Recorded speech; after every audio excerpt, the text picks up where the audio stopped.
In the headlines, U.S. Defense Secretary Chuck Hagel says a range of options is prepared for President Barack Obama if he goes for military action against Syria. Hagel says the U.S. is positioning naval forces and assets in anticipation of any decision by Obama to order military action on Syria. He said Obama had asked the Defense Department for options on the Arab country.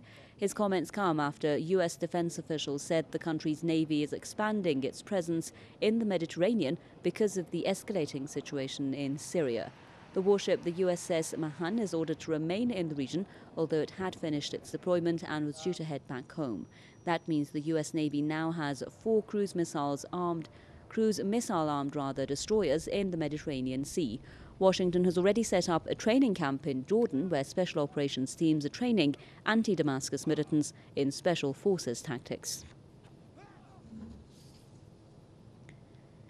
Mr. Kevin Barrett is an author and Middle East expert with me now live from Madison in the US. Let's get his comments on this. So, Mr. Barrett, first of all, what do you think this move is about? Do you think that there is now a serious intention on the part of the United States to launch an attack?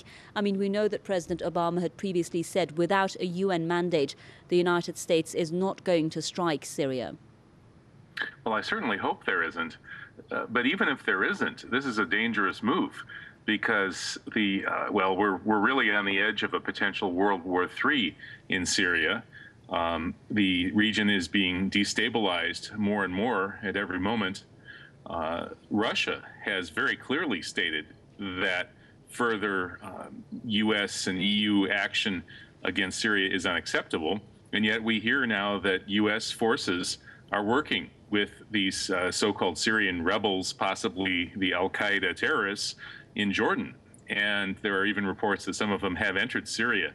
The problem is that even if Obama is telling the truth when he says that he won't go into Syria without a UN mandate, all of this deployment of forces, these rumors, and then these false flag operations, such as the very likely false flag chemical attack that recently happened, could set off hostilities that could spiral out of control and possibly even lead to World War III, God forbid.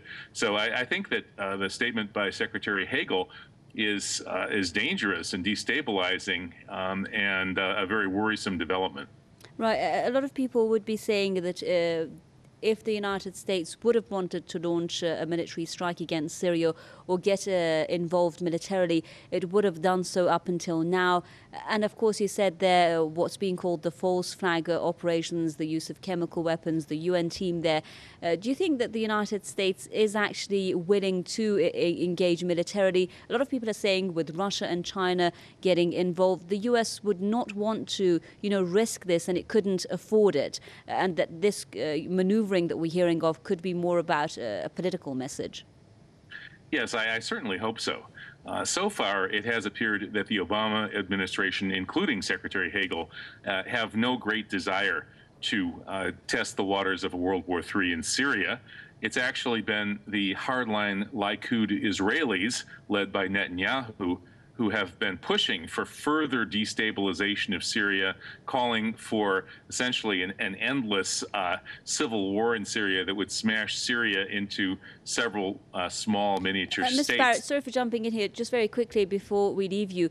If we think, at least, just premise that there is going to be a U.S. military intervention, what do you think is going to incur if we do see the U.S. get involved? Is this going to resolve the Syrian crisis in a matter of weeks and days, or do you think that it's not going to help resolve the crisis?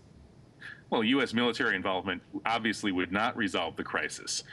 It would just make it worse, as always happens when the U.S. military gets involved in parts of the world where it has no business being. The best thing the U.S. military could do in the Middle East and elsewhere is to withdraw, close down all military bases, as Ron Paul has called for, and work diplomatically for peace on earth. Kevin Barrett, author and Middle East expert, with us there live from Madison. Thank you very much, Mr. Barrett.